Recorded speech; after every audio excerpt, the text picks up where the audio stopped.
మూడు పార్టీల సభ utter flop అని ఎద్దేవా చేశారు మంత్రి అంబటి. ప్రధాని హాజరైన సభను సరిగా నిర్వహించలేకపోయారని ఆయన విమర్శించారు. 2014లో అధికారంలోకి వచ్చిన తర్వాత రాష్ట్రాన్ని ఎలా నాశనం చేశారో అందరికీ తెలుసన్నారు. అప్పట్లో ప్రధాని మోదీపై చంద్రబాబు చేసిన విమర్శలు ప్రజలకు గుర్తున్నాయని చెప్పారు.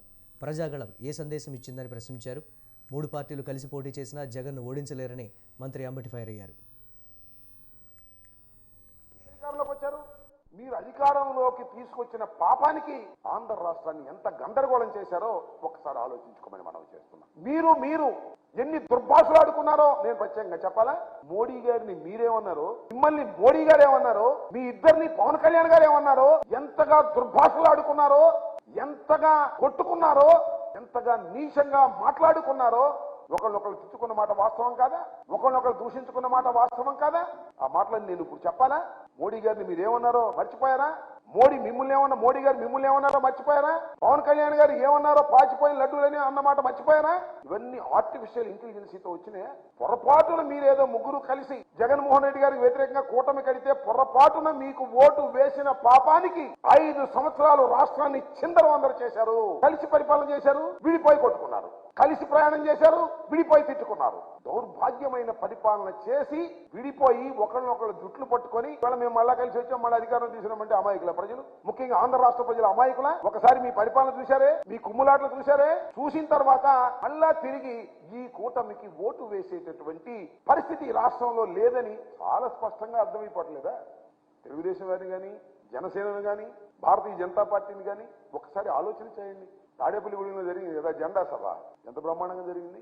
అప్పుడు దాకా ఏదో జనసేన తెలుగుదేశం కలిస్తే ఏదో అద్భుతాలు జరిగిపోతాయని భావించినటువంటి తెలుగుదేశం వారు జెండా సభ జరిగిన తర్వాత అయిపోయింది మన పని, ఏం జనం కూడా రాలేదు, పవన్ కళ్యాణ్ కలిసినా కూడా ఏం ఉపయోగం లేదు అనేటువంటి భావనకు వచ్చిన మాట వాస్తవమా కాదా? ఒక్కసారి ఆలోచన. అంతటి ఆగల మన ఇద్దరి వల్ల కాదు. కేంద్రంలో ఉన్నటువంటి భారతీయ జనతా పార్టీతో కూడా పొత్తు పెట్టుకున్నామని చెప్పి వెళ్ళి వాళ్ళు కాళ్ళు పట్టుకున్నారే, అని చుట్టూ అందకపోతే కాళ్ళు చెప్పారుగా.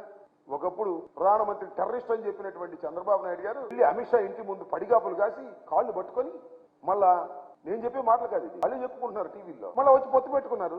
మళ్ళా చిలుకూరుపేటలో ఒక అద్భుతమైన బహిరంగ సభ జరుగుతుంది, మాకు హైప్ పెరిగిపోద్దని పెద్ద హంగామా చేశారు. చిలుకూరుపేటలో ఏదది ప్రజాగళం, అప్పుడేమో యువగళం, ఇప్పుడు ప్రజాగళం అని పెట్టారు. చిలుకూరుపేట బహిరంగ సభ ఏ సందేశాన్ని ఇచ్చిందని మనం చేస్తున్నాం. టోటల్ వీక్నెస్ ని మీరు ముగ్గురు కలిసి పోటీ చేసిన బలం లేదు, జగన్మోహన్ రెడ్డి గారిని ఓడించలేరు అనేటటువంటి స్పష్టమైనటువంటి సందేశాన్ని రాష్ట్ర ప్రజానీకానికి ఇచ్చినటువంటి సభ మీ ప్రజాగళం. ప్రధానమంత్రి వచ్చి మాట్లాడినటువంటి ఆ సభ తర్వాత కూడా మీకు హైప్ రాలేదు. దిగుడుతున్నాయని ఆరా చంద్రబాబు నాయుడు గారు మీరు ఎప్పుడు రాజకీయాల్లో ప్రవేశించారు?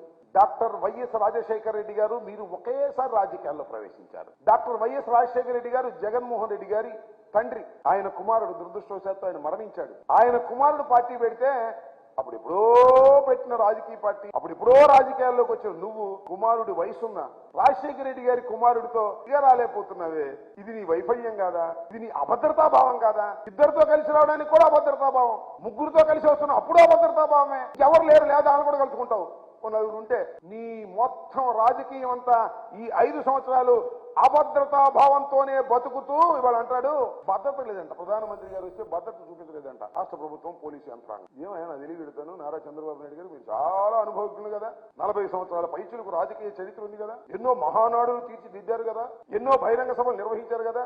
నీ దుంపదేగా ప్రధానమంత్రి వస్తుంటే మైకు కూడా సరి చేసుకోలేని వాడివి, మైకు కూడా ప్రధానమంత్రి మాట్లాడేటప్పుడు వినిపించుకోకుండా పోతే అది భద్రతా వైఫల్యమా? That is not your negligence. అది నెగ్లిజెన్స్ కాదా? ప్రజాగళంలో